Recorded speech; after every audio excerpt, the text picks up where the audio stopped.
The following program is made possible by Wells Fargo. Wells Fargo, the next stage. In another year, they will be the largest demographic group in America. They are millennials, and we're devoting an entire hour to them, to their generation. The game is millennials. The game is on.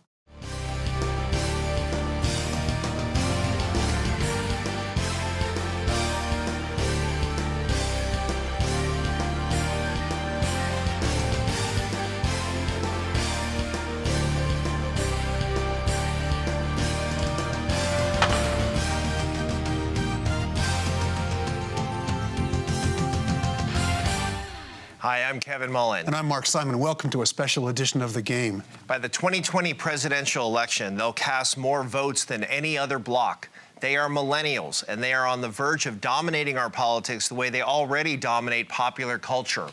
What worries them? How will they change our economy and our workforce?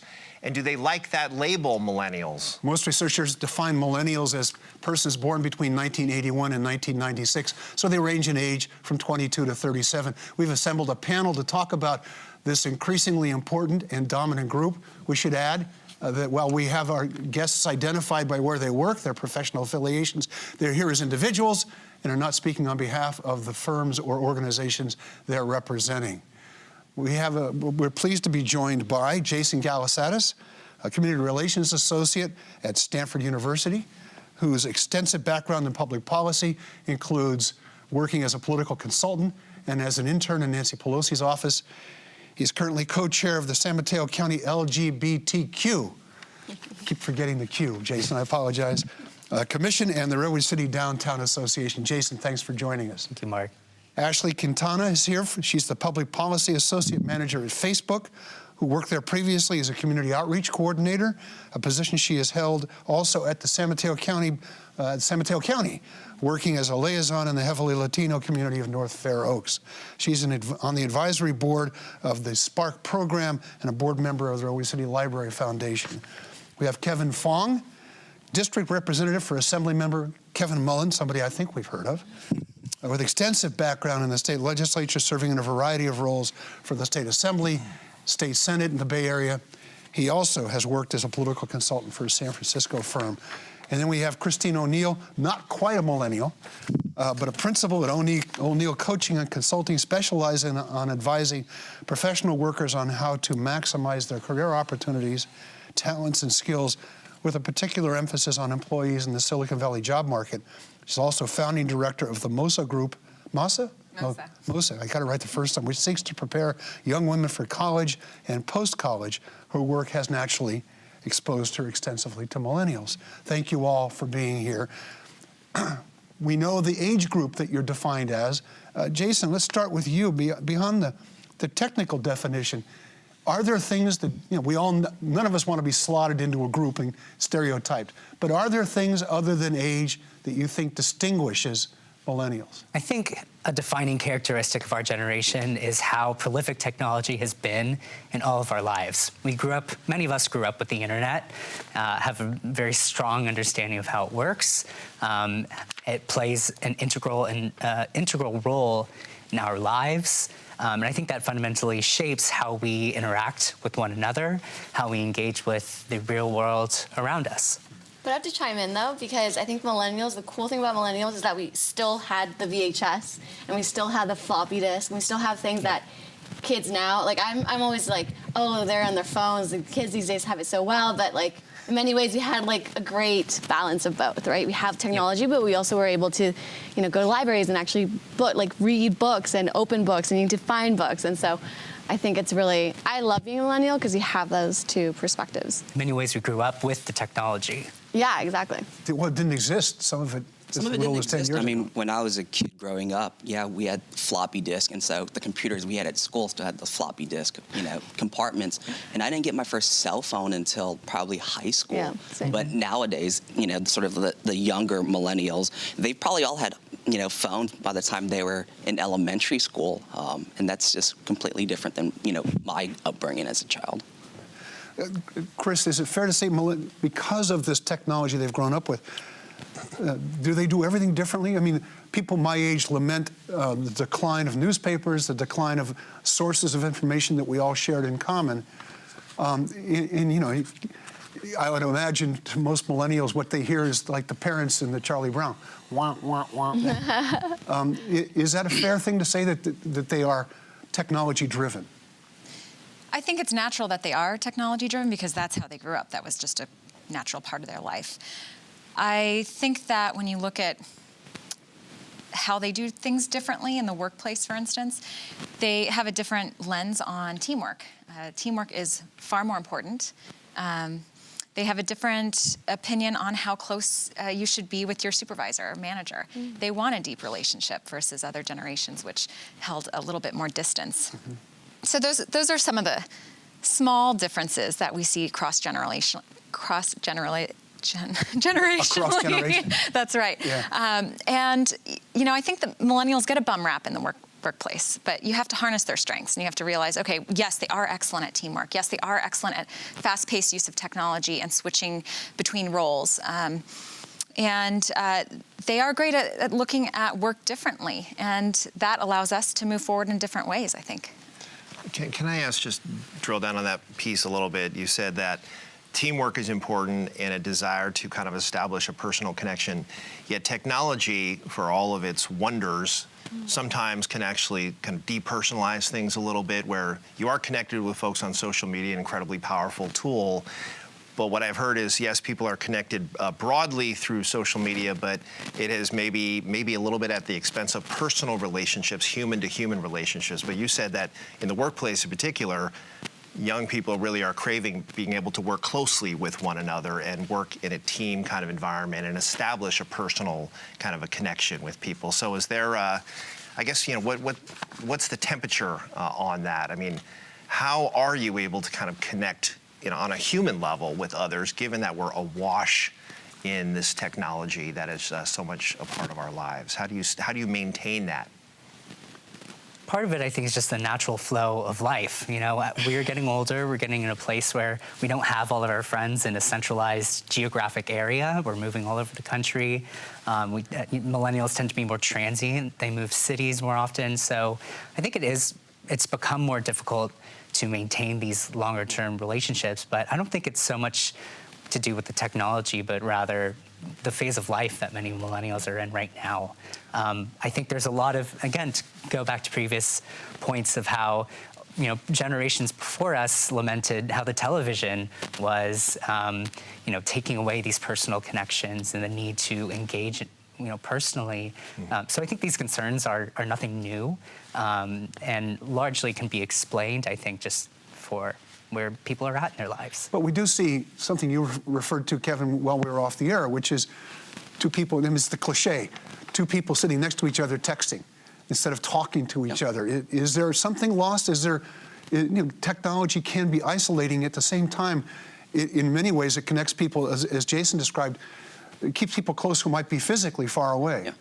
Yeah, I mean, that's a great point, Mark. I think, you know, for a lot of folks who are millennials who grew up with texting and cell phones, that is a large part of their, you know, the way they communicate, you know, and that's had an impact, I think, on the way we work, just with technology like Google, you know, Hangouts, you know, IMs or whatever have you, as opposed to physically getting up and going to see your colleague in their office or in their workstation. You can just, you know, send them a quick IM or whatnot, and then you get the response. And so that kind of detracts away from that personal interaction. You know, for me personally, you know, I would much rather go and talk to my colleague face to face and get that interaction as opposed to sending an email or, you know, sending a text or an IM or whatever have you. And then they'll look up and they say, oh, geez, here comes Kevin again. Well, yeah, probably. I also think it's like moderation, right? Everything in moderation. Like, I think we catch ourselves like, oh my God, I'm texting you, you're right there. So I think it's always just making sure that you have those interactions, I mean, not only like by the internet or messenger or whatnot, but also in person. I know, like, for instance, in the Millennial Impact Report, which one of my coworkers sent, because it was saying that the retention of millennials at a company, a lot has to do with social good, right? So if your company does good in the world, or if your job has to do something with giving back, there's a higher retention rate for millennials. So it goes back to, like, yes, we love technology and yes, we use it a lot, but we also love that, like, one-on-one interaction or like helping others. So I think there's that, you know, misconception that we're all about technology and we're all about, you know, online, but in so many ways we want to go back to the roots of talking to each other and hanging out with each other. I think just technology helps bridge that at times. I think it's something we're all contending with, millennials and older generations as well. I know cell phones are completely prolific among an older generation right now, and to say that millennials are the only ones who are, addicted to the technology, I think misses a bit of self-reflection there on the part of some people. We're all trying to figure out how to manage this sort of etiquette space of how to use your technology in a way that still retains the personal connection. And I agree, while certain interactions may be streamlined by the convenience of technology, millennials are craving that deeper in-person interaction as well. And it's not, millennials are quick to put phones down. And there's a rise in digital detox weekends and camps. And that allows for connectivity, putting all the devices down. So it's not non-existent to have that experience where you kind of 1980s thing where you're together and you're not distracted by iPads, iPhones, computers, all of that. Now one of the things I noticed, I looked up all of you on LinkedIn, but I noticed among the three of you that after you list all of your professional experience and affiliations, you all list your volunteer activities. Clearly that's important to you, and it gets back to something I think Chris alluded to, and so did you, Ashley, a life of purpose. I've seen some research that shows more than Gen Xers that millennials want their jobs to be purposeful and meaningful. Is that how you feel about your work? Absolutely. I mean, I'm very fortunate that we give back to the community, not only my role, but also in my personal life. I think it's not even millennials. I mean, I think that now in this time of age, like everyone wants to give back at a certain degree, no matter if it's depending on whatever cause you want to give back to. In LinkedIn, I think I put it in because A, it's a category that I think you can't even skip, but B, it's also just making sure, like, if someone sees something that you give back to or you're involved with, like, it builds that connection. It builds that connection that you might not even have known that existed. But you also wanted to say, you're saying something about yourself. Absolutely. What are you saying? I mean, for me, I'm back in my hometown of Redwood City. So I love the fact that it's a full circle. I left for college and I came back, and now I'm able to give back to the community that gave me so much. So I'm very fortunate in that regards. And I think that, I was just talking to Jason, we live in the same community, we see each other all the time. So talk about technology linking us, we don't see each other very often, but when we do, it's a lot of actually community events, yep, which I think is really cool. And you see that with a lot of millennials. I think that, you have technology, but you also have spaces and moments that you can come together and give back to communities that gave back to you at some point when you were younger. Yeah, and I think social media has been an incredible tool for organizing within the community. Mm-hmm. When Facebook was really starting to proliferate as a tool, not to call it any specific platform, but I was organizing around LGBT issues in high school. And I used it as a way to say, where I can skip, going to the paper, I can skip, writing an email blast to the whole school. I can go on Facebook and say, this is what I believe, and this is what's important to me, and bring people into that. Let me stop you there. We're going to take a quick break. We're talking to millennials. Stick around. We'll be right back.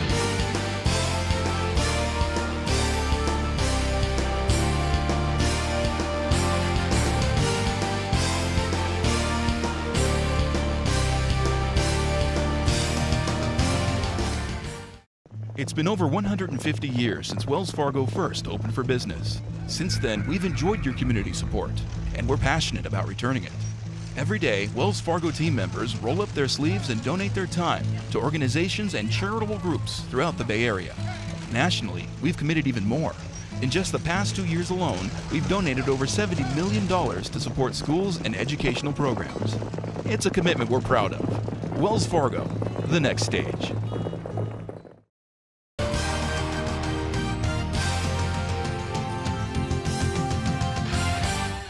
Welcome back to the game. I'm Mark Simon. He's Kevin Mullen. Over here we have a panel to talk about the rising and youthful tide of millennials. Jason Galisatis, Ashley Quintana, Kevin Fong, and Chris O'Neill. Thank you for being here. We're talking about a job that's meaningful, that has purpose. And Chris, you wanted to pose a question to follow up on that. So what does a meaningful job look like? What qualities does it have? What are millennials going for? I mean, I think for me, and just speaking for me, when I'm looking at a career opportunity or a career field, when I was looking to jump into something I wanted to do, is just having an opportunity where I would be able to make a difference, whether it be with somebody in the community, making the place I live a better place. That was just something I wanted to do. I didn't want to sort of roll out of bed and have a career where it was just kind of going through the motions. I wanted to make a difference with whatever I was going to do. I wanted to have like an impact on something or someone. Well, I mean, Google, what do they say? Don't do evil. That was one of their founding premises. Like, that's not setting the bar very high, but it does speak to the idea that you're not just coming to work here to make money. There's something else going on. What is that? What is that? Well, I also think, I think you spend so much time at work and so many hours, even more than 40 hours a week, that you want to do something that you love. And I think you mentioned about having that, connection with your supervisor or manager. It goes back to, if you enjoy what you do, enjoy the people that you work with and the cause, then you will give all. You will be super dedicated to what you're doing.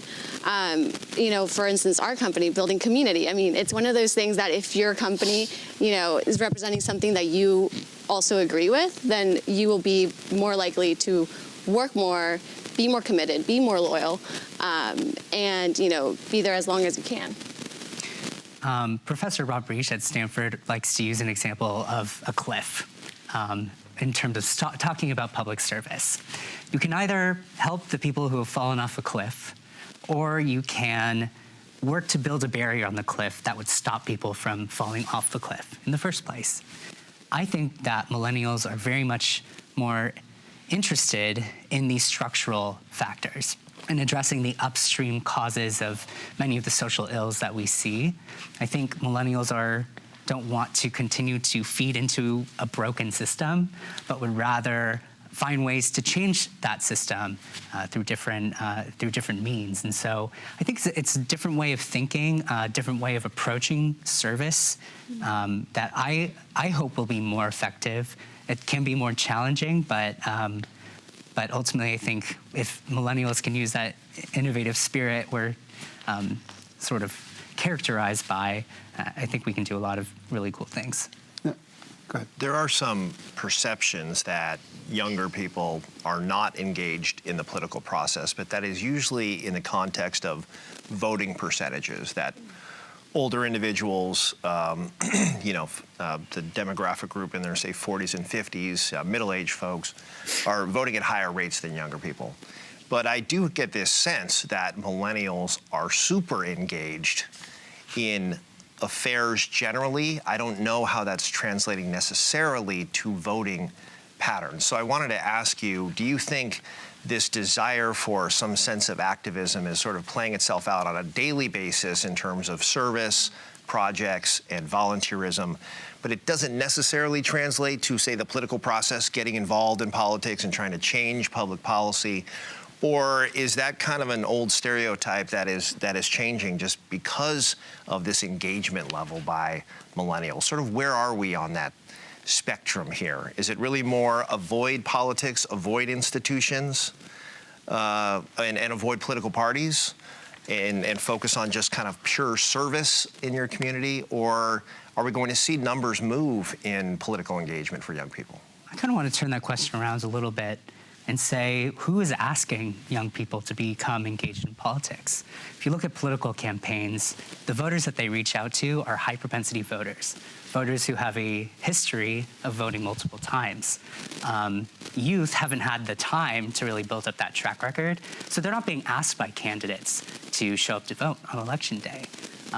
Fortunately, there are a lot of pretty excellent electoral reforms, early registration, all-mail ballots that make it easier for people to vote. But I think we have to make a concerted effort to connect the dots between voting and seeing the change that you are calling for. But how does that go with what you were saying before about there's a desire for service, there's a desire to be engaged in the community, but it sounds like under your terms, not necessarily. That's correct. Is that? I mean, I think millennials are just different in that sense. I mean, I was in county for for 2 years, and you know, you go to city council meetings, you go to planning commission meetings, and who do you see in the room? Like, you don't see millennials. Like, you don't see our age group. Like, you see an older crowd. And so it's one of those things that it's a challenge to say, like, this will impact you guys, but like, how do you bring them in? And by no means am I saying they are not doing something, they're just doing it very differently. And that's marches, that's posting on their Facebook, that's putting it on their Instagram. I mean, like, it's just various ways that they're interacting and they're you know, voicing out their opinions. That being said, with voting, that's a whole different story. I mean, I don't know. Yeah, I mean, I think, you know, the way I frame it is service and voting or politics don't necessarily have to be one and the same. You can have service as in community-based service. You know, I got my degree from USF, and so our big thing was social justice and, you know, community service. And that had nothing to do with politics or voting. It was about, you know, helping those less fortunate, helping out in the soup kitchen, homeless shelter, whatever have you. And I think that's great, but that doesn't have to get lumped in with, you know, why, you know, generally speaking, young folks, millennials, still don't turn out at the polls, even though, you know, at the upper echelon of millennials, they're probably in their mid to late 30s. So I think there is, you know, a track record for at least that group of voting, but for, you know, maybe folks our age who are still in our 20s, there may not be, you know, I get calls every year from multiple people on multiple issues, you know, come election cycle season. And so and I haven't voted in every election. You should have told me that when I did the interview. No, Chris. I want to bring up a point that current millennials, most of them are in this developmental era of emerging adulthood. So that's 18 to 28-year-olds. Within that, it's an era of identity exploration and self-focus. Those are two of the hallmark characteristics. So Not just of this generation, of anybody in their 20s. right, of emerging adults. Right. Just like you have adolescents, emerging adults is the next stage. So what that translates to right now is that there may be an interest in politics, there may be an interest in civic engagement, but you also are balancing this sense of who am I and how do I juggle everything else in my life, the social, the work, all of that. And so you end up, it's almost like being a mile wide and an inch deep with a lot that happens in your 20s.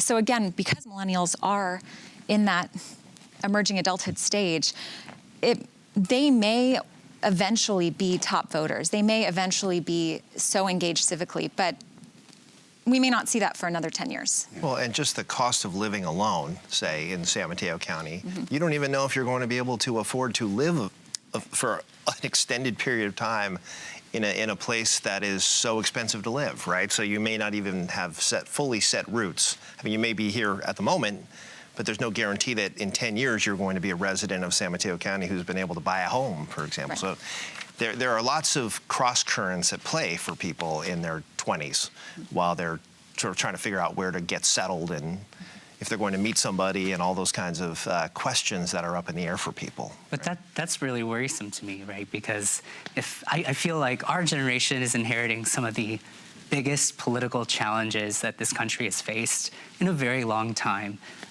We have environmental challenges that continue to mount, and especially after we pulled out of the Paris Climate Agreement.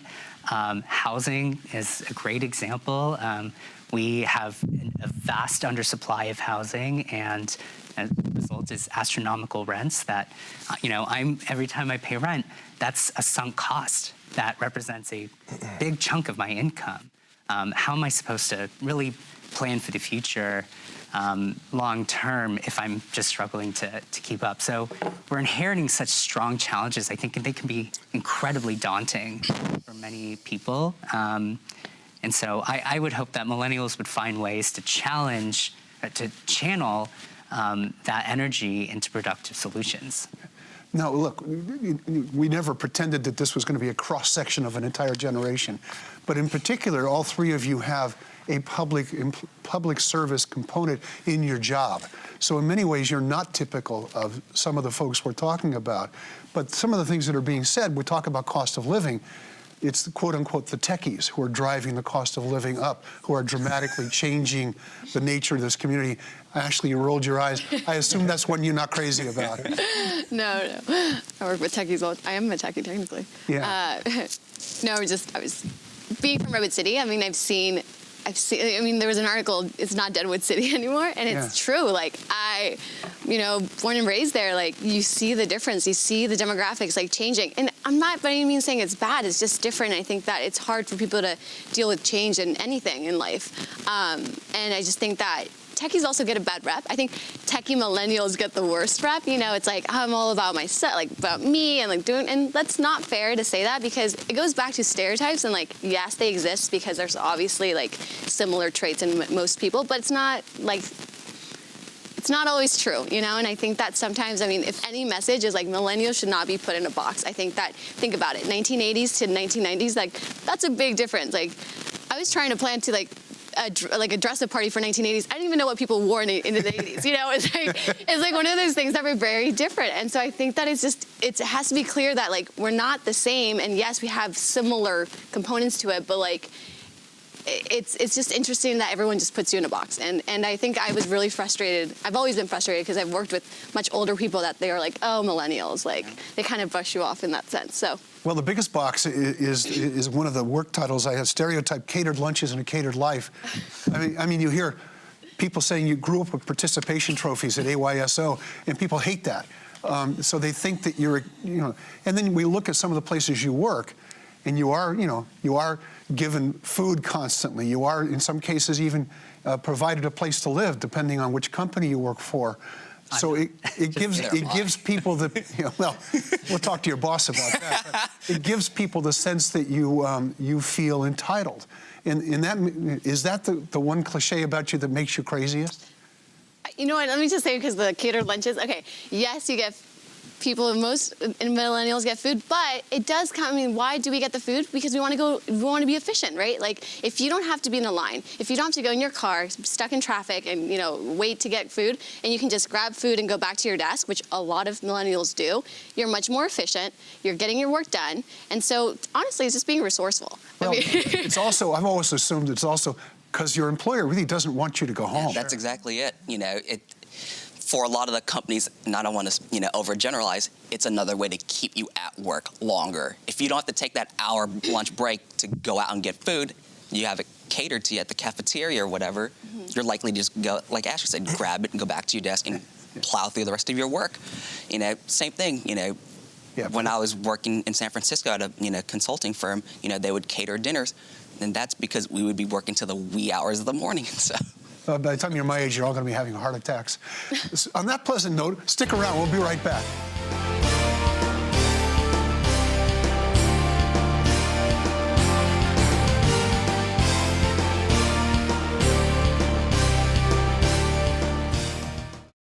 It's been over 150 years since Wells Fargo first opened for business. Since then, we've enjoyed your community support, and we're passionate about returning it. Every day, Wells Fargo team members roll up their sleeves and donate their time to organizations and charitable groups throughout the Bay Area. Nationally, we've committed even more. In just the past 2 years alone, we've donated over $70 million to support schools and educational programs. It's a commitment we're proud of. Wells Fargo, the next stage.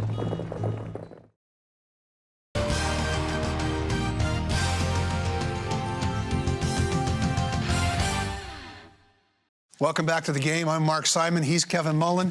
We have a panel of millennials and millennial experts. Jason Galisatis, who's in community relations at Stanford. Ashley Quintana, who is in community relations at Facebook. Kevin Fong, who works for Kevin Mullen, so I assume his job includes community relations. And Chris O'Neill, who has spent a lot of time working with millennials, giving them the kind of advice they might need as they sort their way through the workplace. As we went off the break, this whole idea of catered lunches and being at your desk and working long hours. We had quite an off-the-camera conversation, and Chris, you had some insights into that about people taking things like Adderall to stay focused at work. Yeah, I'm seeing a cultural shift, and that is found, and documentaries show it, I think, conversations with Bay Area employers and millennials, and this focus on I have to produce a lot, I have to work hard, and I have to stay focused. And taking things such as Adderall is a natural part of the equation right now, or so it seems. Yeah. So I'm not sure what your experience has been with that, but what is this? How many drugs do you take? Okay, so this kind of interview. Is that why the lights are so bright? No, I mean, how do you counter this expectation of productivity? But there is. One of the things that Chris and I have talked about off the air is for all the perception that you're getting catered to. Catered was put in quotes. There's seems to be an apprehension that your job is hard to hold on to, that the demands are extensive. Is that do you worry about your job a lot? I mean, is it something you spend a lot of time being concerned about? I would think, Kevin, in front of your boss, you probably, oh, yeah, I'm 24 hours a day. But Jason, is that something you sense among your peers, that they're devoted to their jobs, but there's also a sort of an unspoken pressure to do their jobs and do them at a certain pace? Yeah, I mean, I'm not worried about getting sent home anytime soon, but there is a pressure to deliver, certainly. I think as with any job, you want to, if you're really committed to the mission, you want to make sure you're adding as much value to the organization that you're working for as possible. I think the pressure, at least in my workplace, is largely internally driven, I would say. But you also, I imagine, have witnessed your parents, older generation, Mark's generation, who put in long hours and have stress and have health, not you in particular, but health issues as a result of long hours and stressful jobs. So I do get this sense too that younger people want to do things a little differently than earlier generations and sort of correct for some of our excesses that maybe weren't the healthiest choices in the world, and how we view the work world. So how do you kind of balance that, the competitive nature of workplace, especially in a tech environment, versus having a life that you want to live, that you have enough time to sort of be you and take care of yourself? I think the nature of work is changing, but certainly millennials' attitudes towards work, I think, is also changing. The mantra for me, at least, is work smarter, not necessarily harder. I feel very much results-driven, that I want to see high-quality work produced. And as long as that happens, does it really matter to me whether I took up the full 8 hours of the day to do it, or if I did 6 and, maybe worked on something less strenuous or whatever. I think there are other ways to do work where you can achieve better outcomes. And I actually think when you have a healthy work-life balance, you produce better work.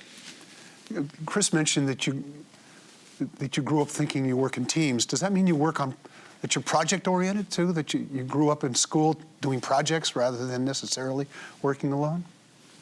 Yeah, I mean, when I was in school, we had a lot of, school projects, especially by the time I got to high school. There's a lot of group-oriented projects, maybe like 3 or 4 students working on a science project, or, I remember one time as a class, we even shot an entire video, a movie based on a book we read. And so there is very much that goal-oriented, that team, driven dynamic that, we sort of, thrive in. I think the key, though, is yes, we like to work in groups, but I think we can also be very good independent workers. I think when it goes back to move fast, especially in tech, you are moving fast. And I don't think it's oh my God, my risk of losing my job. It's more of actually, you need to move fast because this is going and this is happening, and you just have to go with it. And it goes back to our previous conversation. If you do something that you love and you're passionate about and you feel strongly about, you won't mind. I know my older friends, they might be doing some work that they don't really like, but they're you know what, it's a paycheck. And I think millennials, the interesting part about millennials is if I don't like it, why am I there? I had a friend of mine who did a campaign in Ohio, and she just didn't like it. She's I'm leaving and I'm going to Colorado and doing something new. Mm-hmm. And it's one of those things where I think it's fascinating for millennials to say, you know what, if I don't like it, I have other options. And I think that's very respectful in the sense that you want to do something you're passionate about, because after all, you spend so much time doing it. Yeah. It's also tricky for employers, though, because that is true. You need to know, okay, if I'm going to hire this person, they're going to be here for a little while. I'm investing in that person. And I would say one of the stereotypes is, sort of the job jumping or expectation of a promotion pretty quickly on the job. Now, I don't even know if that bears relationship to reality. That's like a stereotype. That's what I hear about millennial workers. But so you have to kind of combat that. Right. Sort that goes of back. that independence with, okay, hey, I'm going to give you at least a couple years here on the job. That's true, right? but then it goes back to retention, right? If you are able to feed them, if you're able to provide gym, if you're able to provide all these things that they basically want in life, then you are able to retain them even more, right? If you have a mission that everyone is agree upon, then that's where the retention comes in. So I think it's one of those things that, yes, millennials tend to move a lot, but if your company is able to be competitive with everyone else, then you're good to go. That gets back to that question of a work that's meaningful. And it sounds like what that really means is I want to feel like I'm contributing to where the company's going, that what the company's goals and ambitions are, that I'm part of it. I'm not somebody who's slaving away doing something that's not relevant. Does that sound right? Yeah, I think millennials place a heavy emphasis on sort of, company culture, if you will, whether that's, the amenities that come with, working at Facebook or Google or some of these tech companies, or whether it's fostering an environment where you're able to grow, both professionally and personally. And I think if an employer is able to do that, then millennials, or any employee for that matter, is more likely to stick around because they feel like they're still, developing professionally, they're still growing, and they're contributing to moving, the company or their office or their organization forward.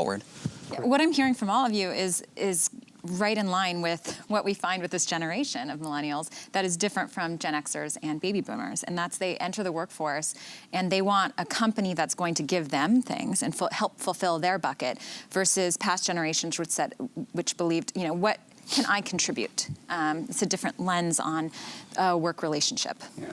Let's talk, I want to switch back a little bit to, we talked about the technology, how you use it. There's there's a general concern that we're awash in information, much of it with a bias, and that there isn't. My generation grew up with 3 TV networks, and we all read the newspaper. So, as limiting as that might sound, we all got the same information from sources that were, in theory, reliable and unbiased. And I wonder how you're finding your way through. Accusations of fake news, accusations of, it seems like every conversation I'm involved in the public arena nowadays comes with an undercurrent of, well, I know why you're really saying that because you're affiliated with this or you have this view, and that's coloring the facts. It seems like we're living in a post-fact era, and I wonder how you're coping with that. Well, it's certainly true that we all live in sort of our own echo chambers. We can self-select the content that we want to see that tends to reinforce our own worldview. For me personally, though, I only read my news, essentially, or listen to KQED, or read local community publications and watch those as well. The reason for that is, again, just breaking out of the noise. There's a lot of information coming at you, and I want the highest quality information. And I also don't just read the news. I like Politico because it sort of gets into the mechanics of the movement of politics and not just sort of the face value of the news. It really gets into what made the news that day. So I try to go just that bit deeper. And by the way, Politico is just a blog when it was just started. So talking about how technology influences how it's more of an aggregation now, though, isn't it, really? An aggregator. It basically provide, it does some reporting. It does a lot more reporting than it used to, too. Yeah. But so do you worry that you're not getting information, or do you feel comfortable that you're getting the information you need? How do you find out things that you might not want to know, which was, historically the role of the news media was to tell you things you needed to know, not necessarily things you wanted to know. How are you working your way through this current environment where information is flying out from everywhere, the White House, everywhere? I mean, if you think about it, though, it's choices, right? We have so many choices, and we have so many places to get information. It goes back to you. I mean, if you decide to get information from CNN or get information from Fox, you can. And I think that's the beauty of today's age. I think you can't blame technology, and you can't blame different news places, because after all, it's your choice. If I want to get information that I might not agree on, I can just go on Hulu and find the clip. So it's one of those things that I think has to go back to, do millennials actually want to have an open mind and read all these articles, or do they just want to close it off? And so I think technology in many ways, I personally think it's great. I think having choices and having an opportunity to see so much more than just 3 channels is a blessing. I think the curse is the actual people using it, right? Like, do you actually want to take the next step and, see the different articles? I think that we have so many ways to share articles with your friends, and I think that's awesome. Like, I don't think 20 years ago you could possibly do that. So I personally think it's a lot of just like personal will of what do you want to do, and how do you decide on spending your time, and what do you want to read? Yeah, I mean, I slightly disagree, and not to sort of, for lack of a better word, poop on Facebook. But so much of what is so much of the news, we get on Facebook may not come from reliable sources, and that's sort of the conversation that's we've had as it pertains. Let's just say that's not unique to Facebook. No, there's a lot of different places. No, and you're right, Mark. And it's just one of those things where the average millennial, I don't know if they would take the time or be inclined to look deeper. It's something comes across their Facebook feed or whatever, wherever they get their news online. That's probably to the extent of what they're looking at. They're not going to take the time to really dive in and look for a credible source. And so I think, again, that's one of the struggles with, social media and, technology is so many millennials are getting their technology or their news from, online sources and technological sources. They may not be reliable. But whose responsibility is it, right, I guess, to educate a generation on best practices and how to find credible sources? We used to have civics, mandatory civics classes, federally mandated, until about, I think, the 60s or 70s, and then that mandate was no longer. So we've, I think, very much lack the educational infrastructure to give young people the tools to be able to parse through what is credible and what is not. That, to me, is a big danger. And if the 2016 election, for me, demonstrated anything, it's that we need to really reinvest in teaching people in how the mechanics of politics work, beyond just the tribal identity sort of nature of it. And the pendulum is swinging back on civics education. I will say that because I think there was a reaction to exactly what you described, and a desire or a need, really, to talk about this issue of what is real news, what is fake news, how are we being influenced, how do you choose sources intelligently, and sort of do your own research that we may not really have enough time to do, but a lot there that will manifest itself in the classroom, I hope, at the high school level in particular. Yeah. And on that note, we're going to take a quick break. Stick around. We'll be right back.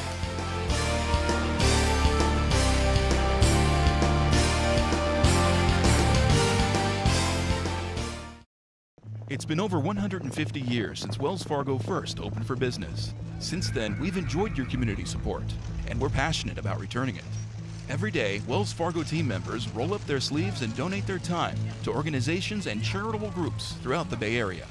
Nationally, we've committed even more. In just the past 2 years alone, we've donated over $70 million to support schools and educational programs. It's a commitment we're proud of. Wells Fargo, the next stage.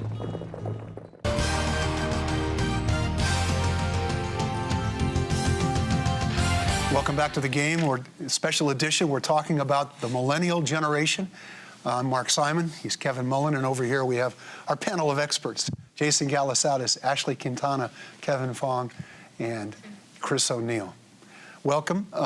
Thank you for sticking around and doing all this. What do you hate most about what's the stereotype about you hate the most? Oh, that's good. Entitled. Entitled? That's probably the big one. Probably top of mind.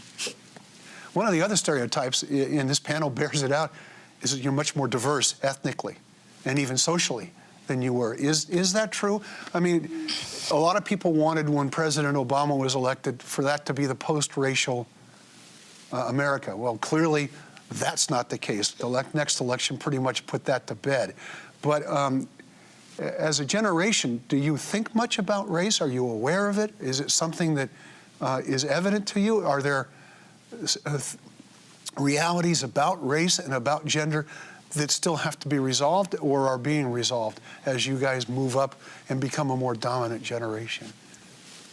As a mixed race person, it's hard not to think about race on a daily basis. We experience it, we live it every single day. I can't speak for all millennials on that one, but I know that there's been a heightened consciousness on the conversation of race, especially the intersections of race and other identities. And I'm even blown away by the generation younger than millennials who seem even more attuned to those differences and how these identities all interact. And I think that's a great thing, because for a long time, I believe this country has put off a frank conversation about race that is long overdue. I also think we're in the Bay Area. I mean, we're in California, and we have to realize that, like, millennials in South Carolina, or I mean, they're just very different, right? So I think that here, I mean, I personally have been really blessed to have a very diverse group of people from. It's just like every city is very different, and so I think I don't see rate like, oh, you're African American, oh, you're Asian. Like, it's just, that's not really something that gets processed in my head, or at least, and that's just a me thing. I don't even know if it's a millennial thing. So I think we just have to realize like where you are also affects like what type of millennial you are. When I used the word, asked the question, what's the stereotype you most, and Jason said entitled, you all agreed. What do you hate about that? Do you think it makes people think you're just a bunch of spoiled kids, or what? Yeah. Yeah, and again, it's like if you look at the challenges we've inherited, I think a generation ago, buying a home was not a moonshot here in the Bay Area. You know, having a fully funded pension was not considered a moonshot. So, you know, having a climate that was healthy, that was not reaching just exponential levels of carbon dioxide in the atmosphere, that was not the case.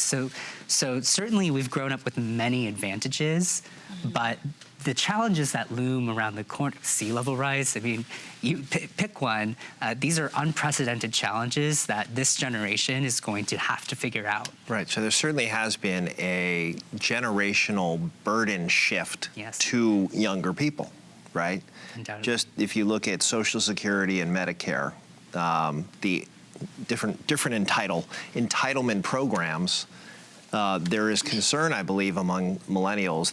The data will bear this out, that there's fear that those programs won't be there when you are of retirement age. So pension burdens, unfunded obligations, and the national debt. Somebody's going to have to deal with that. So do you, is there a little resentment maybe that older generations, mine included, are sort of steering that? That's another fine mess you've gotten me into, yeah. Those heavy burdens to this bubble generation of yours. Well, look, our grandparents had to defeat the Nazis. So every generation has its major challenges. So I don't resent the fact that we have major challenges. I don't think millennials resent anything. I think that the fact that there's all these challenges, that's why you move fast. That's why you're going at that speed. And I think entitlement, it bothers me because it's like, you guys have it too easy, right? Like, it's like, oh, well, you guys have technology, you guys have this. But it's in so many ways, it also has its challenges. So I think that's why it goes back to like, not wanting, like, I don't like that label at all. That's where the resentment comes in, to be faced with these challenges that we've inherited, that we had no design in creating.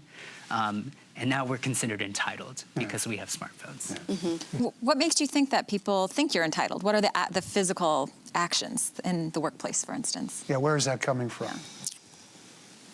I can't speak to that. I've never been called entitled. I will say I've seen it on social media. Very few people are going to say it to your face, but you know, it's the instance in which you ask for a raise. When you advocate to be paid what you are worth to the company, you said, oh, all you millennials are just looking for a handout, and having that dismissed. It's, well, I want to move, I want to buy a home here in the Bay Area. Well, you should think about Pennsylvania. Yeah. Because, you know, why are you entitled to live in this community? And it's not entitlement. We are trying to build a life for ourselves like previous generations before us. And to be demonized simply for doing that, I think is where the frustration comes in. Yeah. We touched a little bit on politics. I want to come back to it because Pew Research Center, which does excellent work, recently published a study this month that showed that millennials lean Democratic. First of all, do you think that's true? And secondly, do you think that really applies to becoming Democrats, or that that's just who's speaking right now to the concerns that millennials have, Kevin? I think we do. I don't know if we lean Democrat, because I think to lump millennials as an entire group, I think it really depends on where you are in the country. Like, for instance, here in the Bay Area, millennials probably do lean Democrat. But if you're in, predominantly red states, you may lean liberal, but that's in comparison to the conservative base that lives around you. And I think even though we lean Democrat, if you look at the voter regs for millennials, you'll probably find more no party affiliation or decline to states than anything else, because, like, as the panelists here have alluded to, we don't want to be lumped in or boxed into Democrat or Republican or other party affiliations. Yeah. The implication of that is that it's as a voting bloc, to the extent that anything is a voting bloc, it's up for grabs. That it all is the real answer, Ashley? It all depends. Yeah, it really does. Yeah. But then again, like, most of my friends are Democrats, and I think it's just the environment I'm in, right? Like, if I was somewhere else, it probably would have been different. So again, it goes back to, I think it all depends. And I also think it comes down to whether there's participation at all. I think it comes down to enthusiasm as largely determining whether people vote and vote Democrat. I think if all millennials were to vote, you probably see them voting with the Democrats. But there's certain elements of the party where that there's a disconnect there. You walk into a central committee meeting, and it's hard to find people under retirement age, I'll venture to say. And when you walk into a room like that, that says, this isn't a room for me. This isn't a room that brings up my issues. So am I going to continue to, engage through the party system, or am I going to really advocate for the issues that I care about, the values that I care about? I think millennials are very good at that. And there is some data to suggest millennials as a whole nationally have a desire for a third political party, but it really speaks to sort of the desire for choice and a desire, I think, maybe for independence and the ability to choose. If you are a non-party voter, you can vote Democrat 1 year and maybe occasionally throw in a Republican vote there. A sense of sort of self-determination that you're not just going to sort of toe the party line, but it also goes to the institutional sort of distrust of big institutions, which is not necessarily a millennial thing. It actually crosses generations at this point, a distrust in our large institutions. Right. But it does, I think, resonate in particular with millennials, probably. We're beginning to run out of time. Thank you for your patience in being here all this time. One of the questions I want to ask is, do you think your generation will be the first one to essentially give up the car? Or perhaps maybe your children will be the first to never drive. I know from statistics that the number of 15-and-a-half-year-olds who have applied for the learner's permit in California has dropped by 50%. Now, my sons, both of whom are millennials, one of them couldn't wait to get his driver's license. One of them waited till he was 18. Is the car going to be less and less important to you? I don't like driving. So, I mean, I really don't like driving. So I would say, I think like Uber and Lyft, I think it goes back to technology and the fact that you have these efficiencies that make it so easy to get a car and you don't have to deal with driving. And like, I personally sometimes even do it because I can be on my laptop in the back and do work. So I think everything ties in, right? And so, or, with Tesla doing like a self-driven car, I personally think that, I think the car is less. For millennials, I think you can take the train, you can take the bus. Like, I personally love that. I don't think a car is a staple anymore, to be honest, personally. No, I mean, I completely agree. I think millennials aren't as reliant on cars or the need to have a car because of all the various options we have, whether it's Uber, Lyft, transit-oriented developments are a big thing now, and we would, I think, speaking for myself, we would much rather, live in a place where we can hop on a train, get to work, and not need a car, especially here in the Bay Area where traffic is just so congested. Like, you're almost better off taking a train up to San Francisco. And that's exactly what you've done, right, Jason? You live someplace where you can walk to the train station. Yeah, that's right. I'm able to take the train to my work. And I will say that autonomous vehicles are going to be a game changer, not just for millennials, but I think for everyone who commutes. And it's going to come way before we know it. There's a self-driving shuttle in San Ramon. Yeah. The state just authorized the use of driverless vehicles without a human operator. And if you think about the smartphone 10 years ago and how unheard of it would have been to have a personal computer in the palm of your hand and how ubiquitous it's become. I think of my mom because she didn't get an iPhone until like a few years ago. Okay. But she loves it now. We're going to have to stop you there. Thank you all. Jason Galasatis, Ashley Quintana, Kevin Fong, and Chris O'Neill. Thank you so much for being with us.